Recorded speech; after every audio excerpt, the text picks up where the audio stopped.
婚林官针对本色的分类，佮有品的回收是真严格。那检查有人参谋地体温禁止进焚化厂。这个月初3，婚林岛南有一个清洁队员提醒民众要爱做好分类，对方刷轻易喷，佮起卡动手，警方嘛会甲这嫌犯移送法办。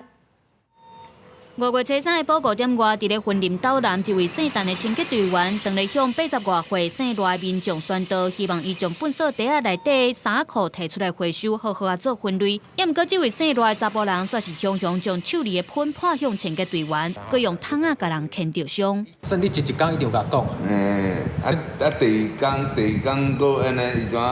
迄喷就破来，过来佫用喷桶仔牵头甲。连阮队员吼一定有提教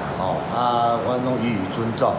岛南镇公所表示，因应婚林县内6轻焚化炉的粪扫处理标准，环保局有更较严格要求各乡镇的粪扫分类。今年岛南就有5座粪扫车因为无合格，互人摕倒来，而且会加强宣导爱分类回收，想袂到煞来发生攻击的事件。被害人已经受理完笔录了，那之后会通知涉嫌人来，请让他到案说明，然后依法函送侦办。目前被退运了有12个乡镇，